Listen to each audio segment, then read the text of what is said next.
We good? We are. The countdown thing you went? Yeah, it did. All right, then. We're going to start the podcast by asking about if we're starting the podcast. Welcome to The Obvious Choice, everybody. So good to be back today. Today I wanted to do a little something different and actually talk about my own business, which I don't really ever talk about, like all the different pieces of it, how it's structured, but more so how I got to this point. I thought that might be interesting to kind of tell a few stories of why I've chosen to do things the way that I've chosen to do them, and how it all breaks down today, and how it works for me that way, and how that might change in the future, and how nobody's crazy. And so, hope that that's cool. Hope that this is perhaps interesting to you and gives you permission to kind of like forge your own path. What I encourage you to do after listening to this is think about if there's any stories in the past similar to some of the ones that I've told to you today that really stand out, that are like, oh yeah, no, that story taught me something about myself. I think that studying yourself is one of the most important things that anybody can do. I think knowing yourself is one of the most important things anybody can do. And to study yourself almost like a scientist would study a bug. In fact, one of my favorite exercises is literally called the bug book, where it was like a little notebook that I carry around with me, and multiple times throughout a day an alarm would go off. As many as 8 times a day an alarm would go off, and I would give myself a ranking from -2 to +2 on all the halves. So -2, -1.5, -1, up to 2, as to how I was feeling, purely subjective, how I was feeling at that moment. And then I would write down what I was doing, who I was with. And then at the end of the week, I'd look at all of the -1s, -2s, +1s, +2s, and I would look for patterns. And that would give me clues as to what I should be doing and what I shouldn't be doing, and who I should be around and who I shouldn't be around. And it wasn't perfect, but for the most part, it was a very effective way to study myself and learn about myself. And so this is a couple stories, and I hope that at the end of kind of what I'm saying, both you find it interesting, but perhaps look into like some of the stories for yourself and think through some of your own history, and whether that helps. So I'm going to start with a quote from Steve Wozniak. So Steve Wozniak co-founded Apple with Steve Jobs before famously leaving the company, giving up billions of dollars.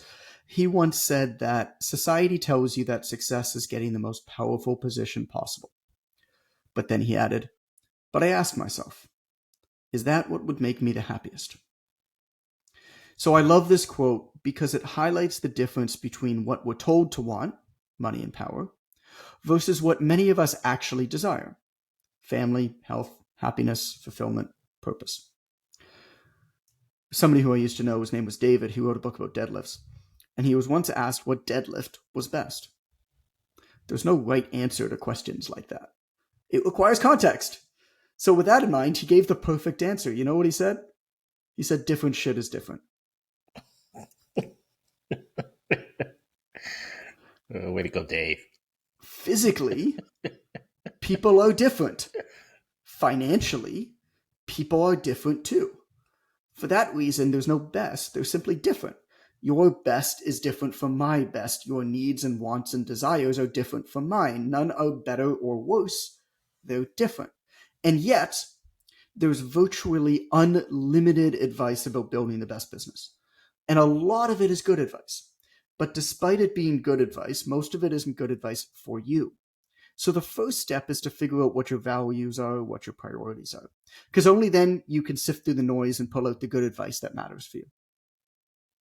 So if somebody has different time horizons, aspirations, family circumstances, and a willingness to work hard or not work hard than you, then good advice for them is going to be different than good advice for you. And this is the difference to me this is why the difference between what experts tell you what to do and what they do themselves can be simultaneously jarring and perfectly okay. There's a quote by the financial journalist Morgan Housel, who, if you listen to this podcast, you know I'm a fan of. He once said that the difference between what somebody suggests you do and what they do for themselves isn't always a bad thing. It just underscores that when dealing with complicated and emotional issues that affect you and your family, there's no one right answer. So there's principles, there's rules that you should know, but how you apply them changes from person to person. Some people want to work hard. Others don't. Some people want to own a company or multiple companies and understand that with that comes accounting, administration, customer service, and a whole lot of other nonsense. But in exchange for those annoyances, there's potential for greater reward, reputational and financial. Others, on the other hand, want to clock in at 9 a.m. and clock out at 4 p.m. and go home and not think about work the next day. And I think both groups of people and every variation in between them, I think, are totally reasonable. Because money's one thing to optimize for, but it's not the only thing. The most important decisions aren't made with spreadsheets or analytics. They're made by humans around the dinner table. They're emotional decisions. So I think it's really important for you to figure out what works for you. So I want to tell you what works for me. So the first is that it's either free or expensive. Seth Godin's whales and minnows philosophy now guides me. I want to serve as many people as possible. In order to do that, I sell a high-end coaching service to a very small amount of people. Now, I recognize that this sounds like faulty logic, but by making all of my money from a very small amount of customers, I limit administration, customer service, and headache while optimizing for quality of service, profit, and time. Selling to the whales enables me to invest a lot more time and money into things like free content that help hundreds of thousands of minnows. Way more than I'd ever be able to serve through a low-end coaching service or a membership site or anything like that. Over time, then, many of these minnows grow and become whales. So this flywheel created by selling to the whales in order to serve the minnows is how I've been able to continue to generate fantastic customers without paid advertising, which leads to higher profits, less administration, and ultimately, way better clients. So I had a pretty good upbringing. I was the youngest of 4 kids to 2 loving parents. My dad worked as basically a manager for a logistics company. He worked in pharmaceutical warehousing and distribution, like middle management job to a T, right? And we didn't see him in the morning.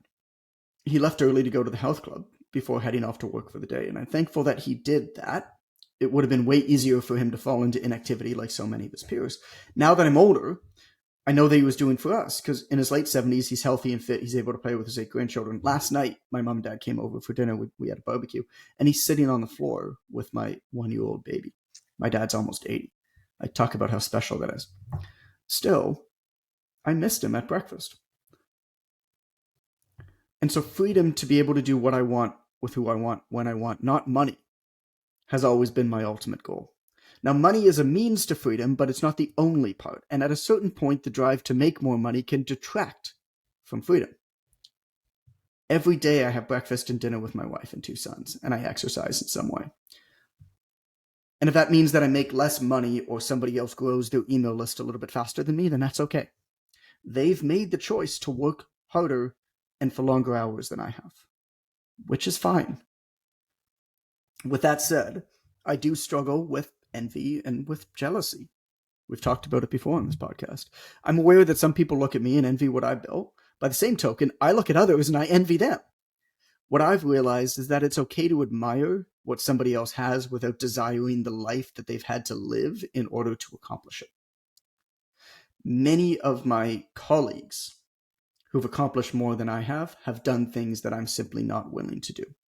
For example, constant travel for live speaking engagements, just as one example. It's taken them away from their families for extended periods of time. I saw just yesterday, new dad flew to Europe to give a talk. Why the fuck would you fly to Europe to give a talk for 2.5 days when you have a new baby? They couldn't have paid you enough money to do that. And I know that you don't need the money. So why are you doing that? Now, I don't judge. It's just not for me. It's not anything that I would in any way be interested in. It's not a money conversation. And so while I admire what these people have, I don't desire it for myself because I'm not willing to do what they've done to have it. Like, this person is going to have more fans than I have in Europe because he's willing to fly there for 2.5 days and meet people and shake hands. There's no question. I guess it's just something that I'm going to have to be okay with, right? So the trick to defeating these emotions is to get the goalposts of life to stop moving. It's to be happy with enough. And so what the heck does enough mean? And this is something that Don Depani has helped figure out. And so this is when, I think I told this story on the podcast before, but it works well in this narrative, so I'm going to tell it again. This is when an ex-Hindu monk in a bathing suit told me to make lots of money. So by 2015, business was good, but I was working morning to night. And so we were living in Costa Rica, and so was Don Depani, who's a Hindu priest who consults with entrepreneurs, and he became a friend. So we met him for sunset, playing on his beach. He was knee deep in the water, and I was curious where they were living in town. And so Allison was too. And so Allison asked, "Where are you?" And Don Depani replied, "I am here." And so that was how our conversation started. That's the kind of guy that Don Depani is. I am here. If anybody other than an ex-Hindu monk said that to you, you'd just be like, "Oh God, I get that it's cacao, but just let me say cocoa. Holy shit, stop being so spiritual." I got corrected one time by this guy that I met. I just met him, and they were doing like a product launch or something. They were in some hotel, and they were doing some product launch, and they were in the same space, and so somebody introduced him, and I was like, "Oh, cool. So like, what are you launching?" He's like, "Oh, this product." I'm like, "Oh, cocoa. Oh, that's so cool. That looks like a good product." He's like, "Actually, it's cacao." And I was like, "I'm never fucking talking to you again." Oh, shit. And I never have. Oh, way to pull through on it, Private Shy. I never have. So I asked Don Depani, is there such a thing? I asked him this question that I'd been struggling with, right? Is there such a thing as too much money? How do I know when I've made enough? And I Googled this question, and the answer never satisfied me, because the advice when you Google a question like, how much money do you need to make, is always includes some variation of calculating your yearly expenses, assuming an average interest rate, accumulating enough money in savings where the interest rate basically pays for your life without taking off of the principal. And it's not that obvious to me. Enough can't be a calculation. Human and emotions are just way too complicated for that. So Don Depani taught me that enough isn't a number, it's an idea. He told me that if I wasn't careful, wanting more would trap me into a corner. It would force me into actions that didn't energetically align with what I knew was right, tempting me to lie, to cheat, to sometimes steal. So what he said was, if you ever feel like you're being forced into doing something you know in your heart isn't right, that's too much. So long as you're doing what you know in your heart is good and you're not being tempted to act poorly, make as much money as possible, but recognize the line and be careful not to cross it. So one example of this is that I've never taken any outside investment. I own 100% of all of my companies. This is a really bad decision for growth, but it's a really good decision for me. I have a lot of friends who grew their businesses faster than me, and they made way more money by accepting investors, by liquidating some of their equity. But over time, I saw their companies and lives change in ways that I wouldn't have wanted for myself. They were forced into doing things to appease their investors, things that they knew wasn't right. We see this in the software field all the time. All these software companies that have been sold to VC funds and investment funds, they start to become something different very quickly because now they have to appease quarterly results for investors, which means they can't think long-term the same way. What you measure really does matter. And that's why with Quick Coach, I didn't want any investors. I wanted to be able to build this thing from the ground up in a very, very solid way. That means that it's going to build much slower than it would otherwise. Okay, this time, another story. This time the story is about a hippie sanctuary in a remote area of an island in Thailand that helped me figure out that I kind of liked being able to live in weird places like hippie sanctuaries in remote areas. Hippie in Thailand. Trans prostitute in the, was it Philippines? Yeah. The monk in wherever. Like there's like a specific person in every location that like identifies your travels. That's the title for the chapter, John. What's that? A hippie, transsexual, and a monk.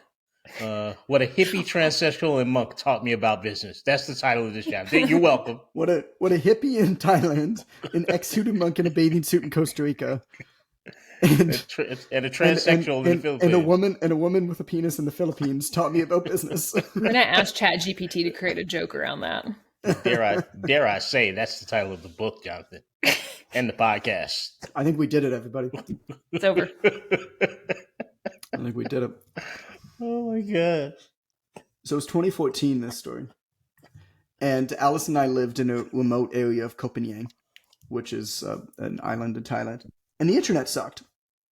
Also, our bedroom when we lived there was an actual cave with no door, but lots of bats and frogs and bugs and stuff like that. We shared a single gym mat, so we slept on a gym mat in a cave in the sweltering heat for months. We both caught a fungus that took years to eliminate. That cave, though, was where my wife and I fell in love, and I wouldn't have changed a damn thing. It was perfect. Oh. Maybe the fungus. We might change the fungus just a little bit. Can't have one without having it all.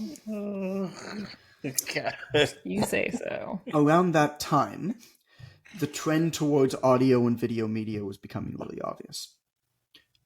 But there I was, in a cave, on an island, in paradise, with the love of my life, struggling with internet that could barely load a web page, let alone upload a video to YouTube.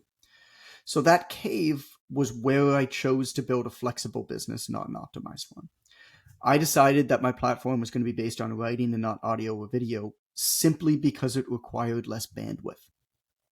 That was what that decision was based off of. It was absolutely the right choice for me, but it came with trade-offs. The world moved towards audio and video, didn't it? I saw that trend early on. I could have gotten ahead of it. If I did, my platform, my community, my brand, probably my income would likely be much larger than it is right now. But in the years that followed, Alice and I traveled 1,500 days. We lived everywhere from Hawaii to Mexico to Uruguay to Montenegro, Albania, Dominican Republic, Costa Rica, and more. So the decision lacked in potential financial gain, but goddamn, it made up many times over in experiential benefit. And the other part that I didn't account for at the time was how much this travel has helped me connect and communicate and empathize with a wider array of people. It's kind of become a joke that I can walk into any room anywhere in the world and speak with somebody about their hometown. And it's not quite true, but this breadth of experience has helped me empathize with people from different backgrounds and absolutely build stronger connections with them. For that, I'm grateful. I wouldn't have done anything different. But if you're wondering why my platform is still predominantly written, that's the reason. That's the reason. Okay. So these couple stories, I hope, gave you just a little bit of insight into what drives me and the reasons why. There's more stories I could tell that help shape the decisions for my desires, but those were a few that kind of help, that stood out, that stand out in my memory. So with that context, here's how I make my money. Here's how it breaks down. I've got 4 revenue streams. Number 1 is book sales. Number 2 is coaching for new online trainers, so the Online Trainer Academy. Number 3 is high-end mentorship for experienced online trainers, so that's the Online Trainer Mentorship. And number 4 is B2B SaaS software, so software as a service, so that's QuickCoach.fit. So on the low end, I sell self-published books on Amazon. They aren't free, but so long as there's zero expectation of service, I'm okay selling them. Now, for context, I've owned 3 different 6- and 7-figure membership sites, and I've shut them all down over the years. The difference between selling books and selling low-end membership content is twofold. First, people who buy into a membership expect service. Second, people who join a membership get upset if the content is used for free on social media. My best content's best use is on the front end to build my audience, not hidden behind a paywall. So the books sell well, but they make up a pretty small amount of my income, if I'm honest. They're mostly lead generators and lead amplifiers. People find them organically, or they find me through social media and aren't ready to participate in a coaching group or something like that I offer, because those are expensive. And so they buy a book instead. So, the books help, don't get me wrong, but my business would be fine without them financially. I mostly write books because I enjoy it in a weird misogynistic way. Misogynistic? That's not the right word. Misogist? Misogist? What's the one where you like pain? So that you like pain is masochist. Masochist. Yeah, masochistic way. Not misogynistic. That's the one where you're like... You're sexist, yeah. You're a sexist guy. Yeah, not that one. Crop that out. Crop that out. Damn it, why don't we edit this podcast? Shit. Because I have too many other things to do. I was waiting for the next sentence. I write books because I enjoy it in a weird masochist way. I don't suggest writing books. I only suggest writing a book if you absolutely can't not write a book. That's what I say to people when they ask me if they should write a book. Don't write a book for some strategic reason. A, it's going to be a shit book. But also, it's going to be really hard. And you're not going to get a return on your investment, most likely. Only do it if you kind of can't not do it. So next up, I own 2 coaching groups for people at different stages of their journey, right? So I've never coached in either of them. And I think that's an important point. I think coaching companies are phenomenal companies to own. And I think it's important to know yourself. I'm not a good day-to-day coach. I'm really good at building coaching systems, but I'm not a good day-to-day coach. So I've never coached in either of the coaching businesses. Both of them are for online fitness or nutrition coaches, and they generate a few $1 million in profit each year. But I could help people from other industries, but I don't need to. And I think that's one of the key points, is just because you can do something potentially, just because there is potentially opportunity there, doesn't mean you have to. It would add complexity to my life that I don't want. Like the Online Trainer Academy, how many times have we talked about this, Amber, would be the best business training program for so many different service industries. It's just something like that just does not exist for most industries. And so I've been told by a lot of different people, some people who wanted to invest, some people who wanted to license, about the Online Physio Academy, the online, everything. And we had someone who wanted to, that did buy it, that was teaching guitar lessons online. We've had several other examples like that. It's just at its core an amazing business course, just looking at it through the lens for personal trainers. Yep. So both of these coaching groups basically have a curriculum and guidelines for how to customize the curriculum to the students. The coaches that work in these groups don't need to be subject matter experts. One of the keys when you begin the process of hiring other coaches is that you have to have your IP, you have to have your curriculum down to the point where you cannot expect that anybody you hire is going to be a subject matter expert on the same level as you. The reason why you're in a position to hire somebody else is because you are by definition remarkable and exceptional. And so our coaches don't need to be subject matter experts. Instead, they need to guide and support and hold our students accountable. So in order for this standardization to work, I've also had to be really specific who the program's for and what transformation in their life we help them make. So choosing our customers has been a huge part of our success. So the first group's called the Online Trainer Academy. It's promoted as a way to get your first clients with online fitness. In it, we help you build your business structure, make your first $1,000 online, but mostly we help you stop overthinking, get out of your own head, and take freaking action. The second group is called the Online Trainer Mentorship. It's promoted to coaches who are already making at least $1,000 online. We'll take people anywhere from $1,000 to $20,000 a month online when they start. And the truth is that the dollar minimum isn't the important part. It's just having an existing foundation as an online coaches. The dollar guideline just acts as a necessary filter, allowing us to work through a lot of applications at a time. So in the online trainer mentorship, we teach coaches how to scale. Most of the time, they've been winging it. They're so overwhelmed. So we give them the structure, the support. They need to charge more, improve their client service, do less by prioritizing what's important, eliminating what isn't. Both of these coaching groups have a core operator who's not me. So Amber heads up the Online Trainer Academy. Jason heads up the Online Trainer Mentorship. And they're in charge of a group of coaches made up almost entirely of alumni of that program.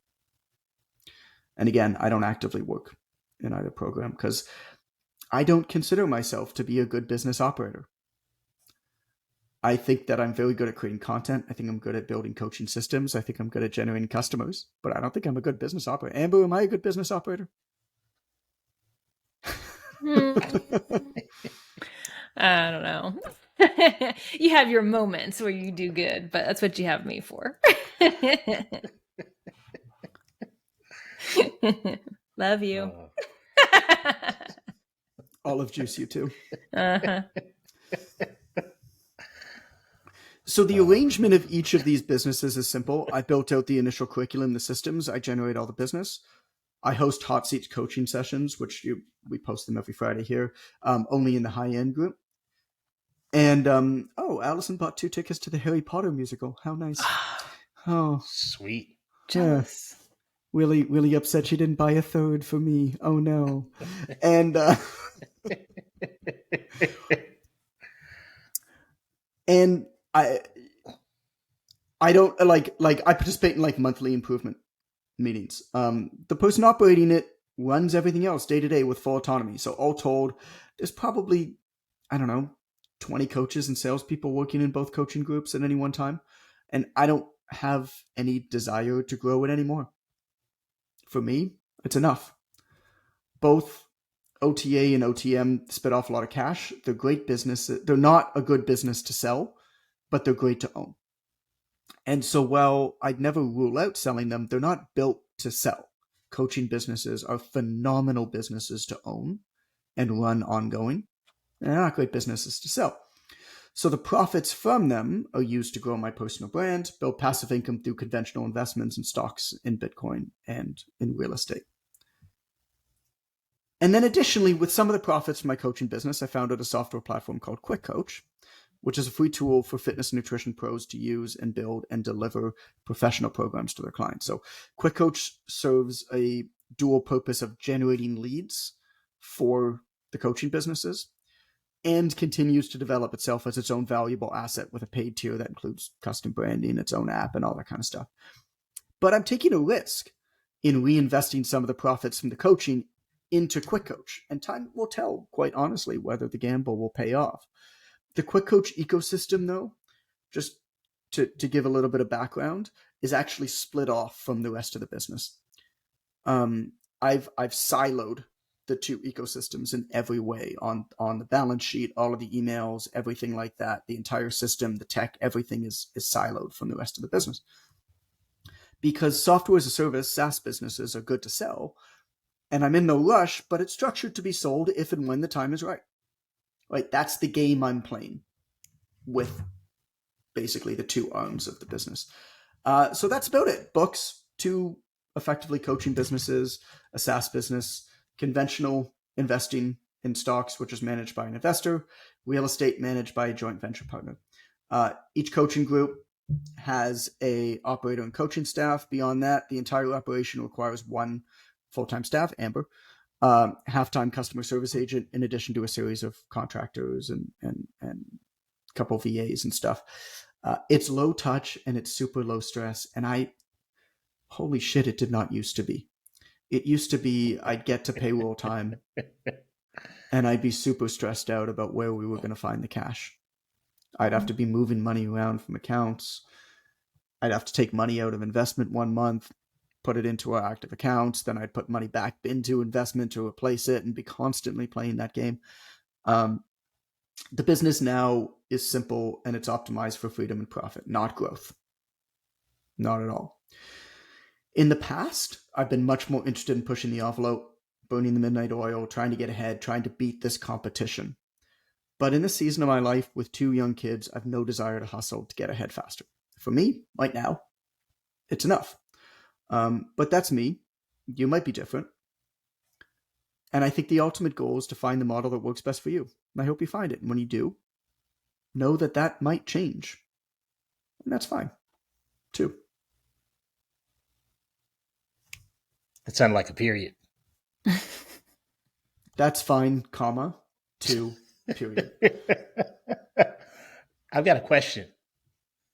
What took it from hard to easy? What took it from, or maybe a better question is, why did you take it from easy to complicated and then recognize that and go back to simple? So that might be a better question. Really picking out a wound.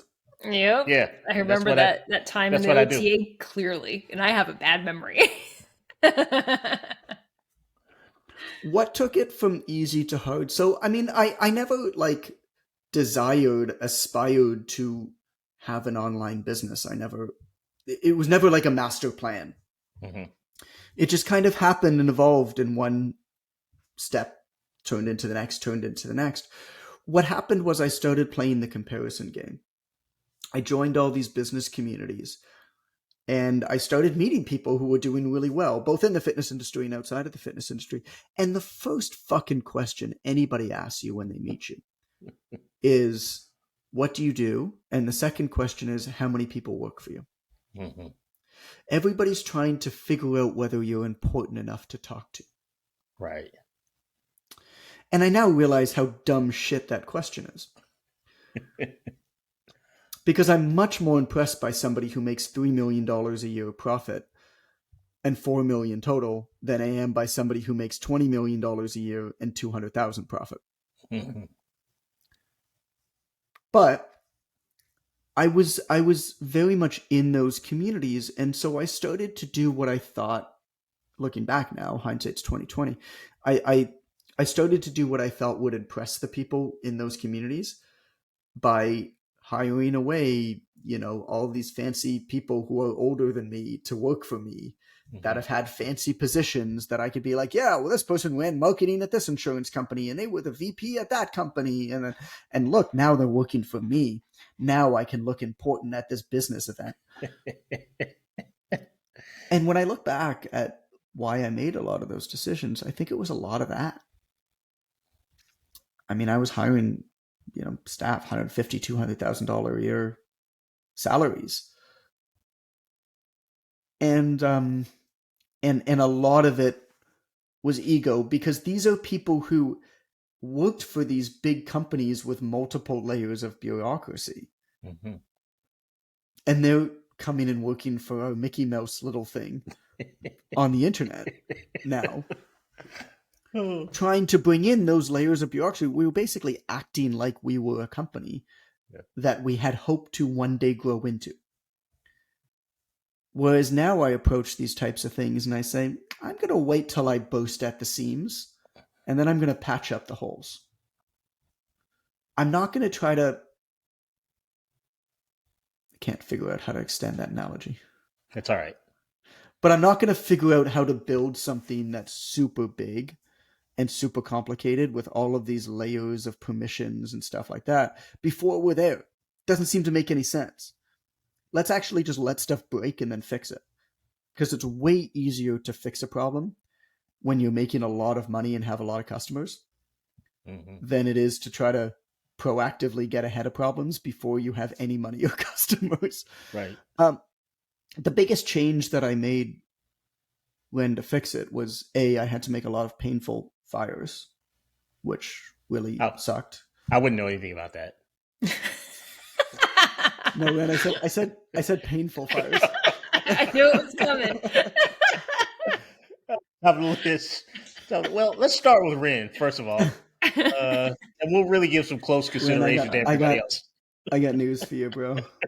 That time period was the saddest I had ever seen you. Like, I remember that time, and that was rough. Sad John is the worst. When the amount of money that you were making was so comically insignificant. Your salary was not a consideration on the P&L statement. Should we buy gum today or keep Ren on? Let's have some gum.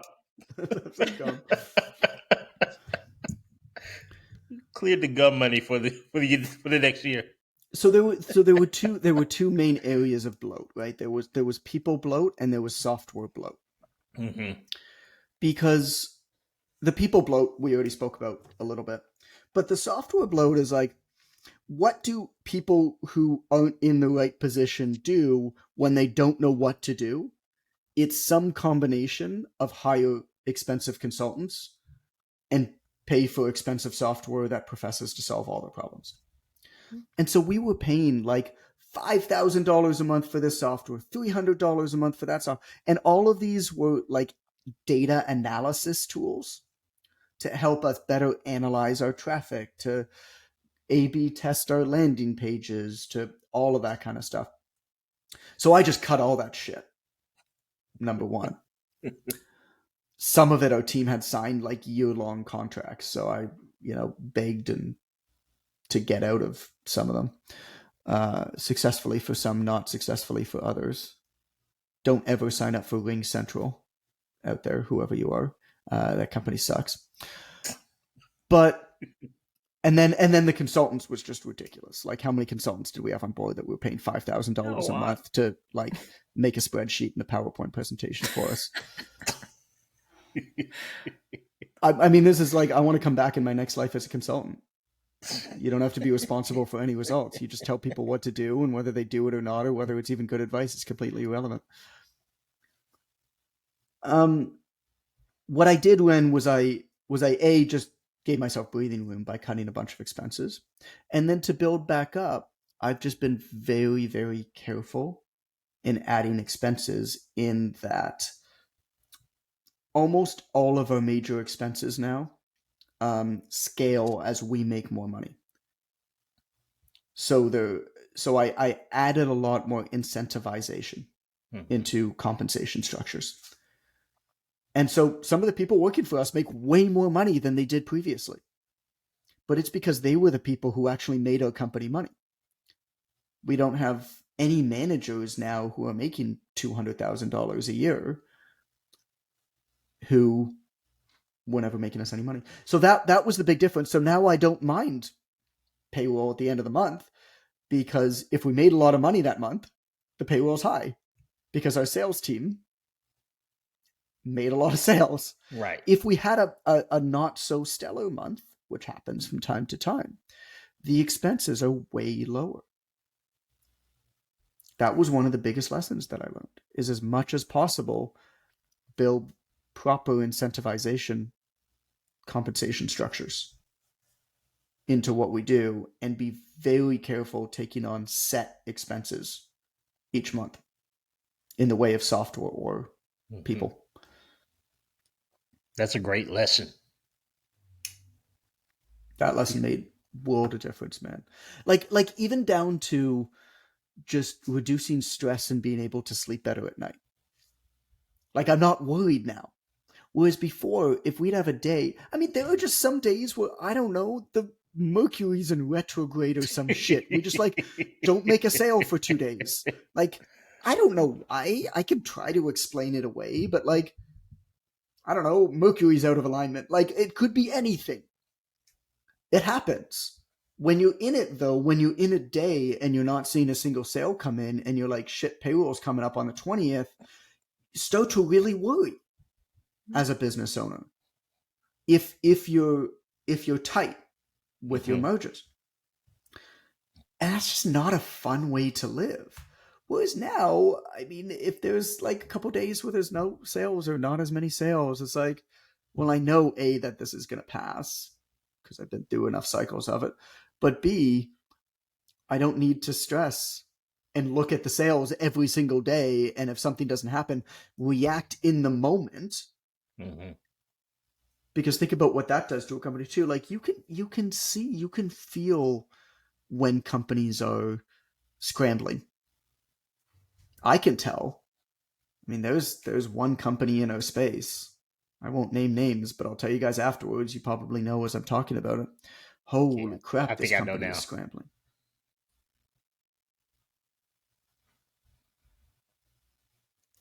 It's so interesting how this correlates everything that we talk about here not everything, but most of what we talk about here correlates to what coaches do for a living, working with wellness. Basically, the question you kept getting approached with amongst these other business entities is, "What do you bench, bro? Hey, bro, what do you bench?" Right? Yeah. It's entirely Oh irrelevant yeah. question. Not It's not all what's just your it, trig not what's it's your triglyceride it's a levels. pure What's your just blood? dick measuring Yeah. contest. What's your hypertension like? What's your blood sugar like? Yeah. None of the actual indicators. Just what do you bench?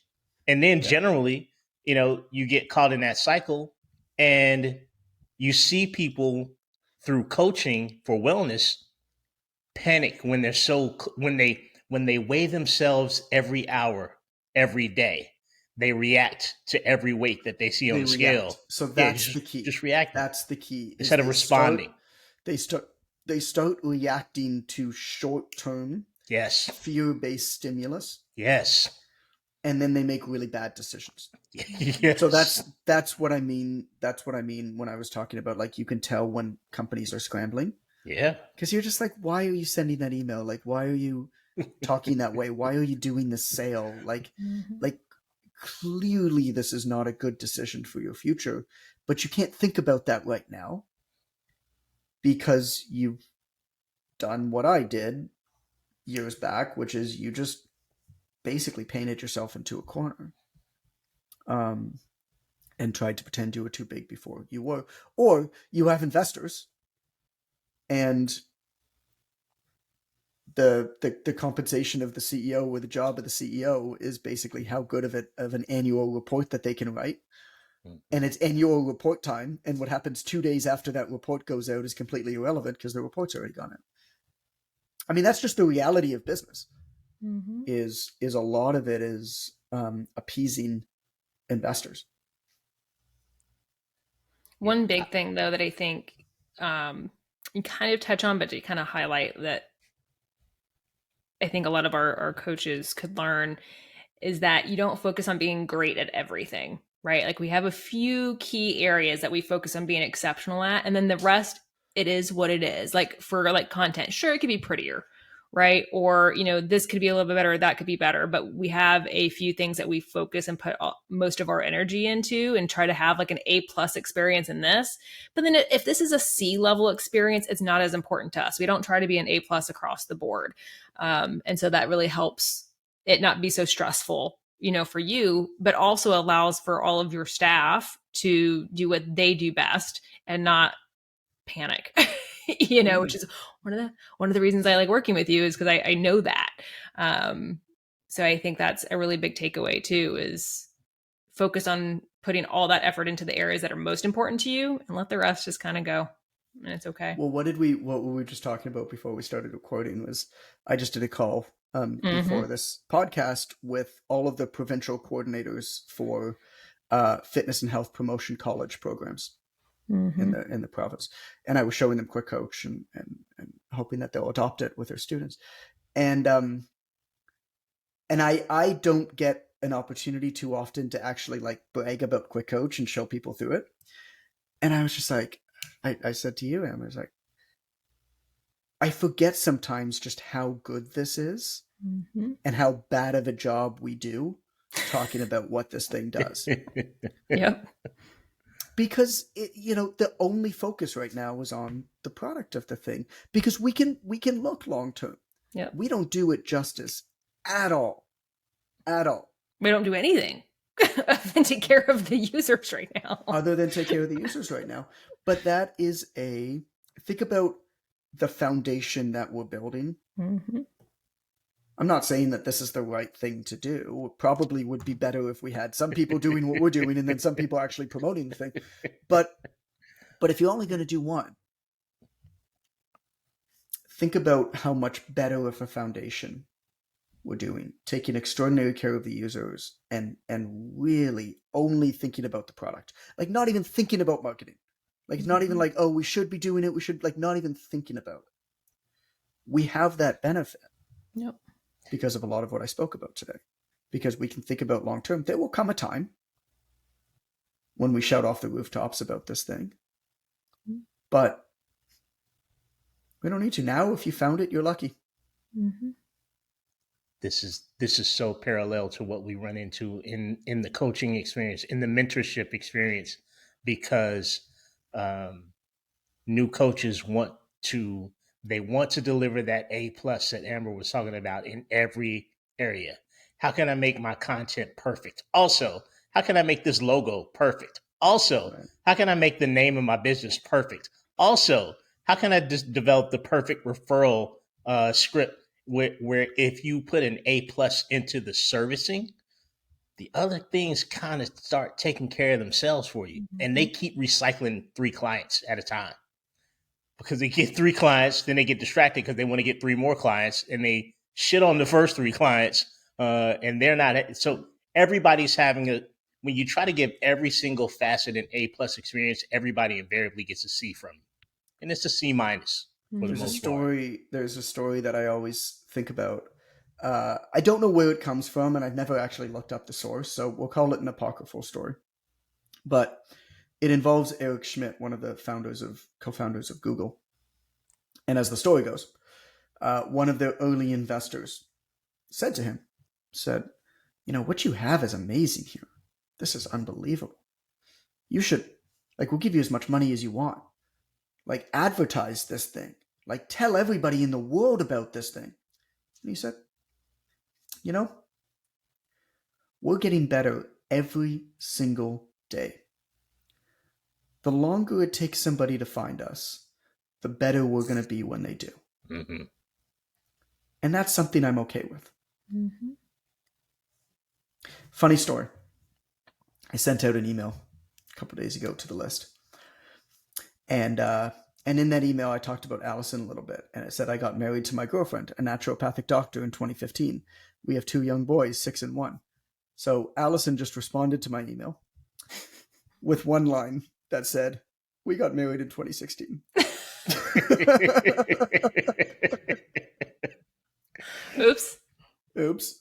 Sorry, honey bun. Next email. So I'm getting divorced from my naturopathic wife. That's so appropriate. Another email popped in, by the way, which is the money for the sponsorship. So, Nice. Ren, you officially That's awesome. get a raise. Good job. Really, really proud of you. You Nice. made it. You made it. Yeah, I don't know that it I feels different from getting fired. think they overpaid us as well, so that's good. Even better. Perfect. I think they paid us in the wrong currency. So Why not? I'm just gonna keep it. Yeah. You don't point out mistakes like that. No. I sent the right invoice. I'm just saying the invoice was right. It's on them now, John. Is that it? Are we good? Are we done? I think we're done. I think it was an informative show, John. Thank you. I learned a lot. Well, thank you so much for listening. Really appreciate you, Ren. Really appreciate you, Amber. I'm going to recommend another episode before I let you go. And as I search for one, I'm just going to keep talking about how I'm searching for another episode that I'm going to recommend before we go, because I feel like the episode that I recommend should be somewhat related to the episode that you just listened to. But I don't know if that really matters or not, or whether it should just be random, but I feel like it should be kind of similar, although maybe it shouldn't be similar, because why would you want to listen to something similar to what you just listened to? Wouldn't you want to listen to anything else? Okay, we're going to go with this one. I recommend that you listen to episode 30, which is called "Are We About to See the Influencer Bubble Burst?" Ooh, that's a good No one. more questions. That's a good one. Bye-bye.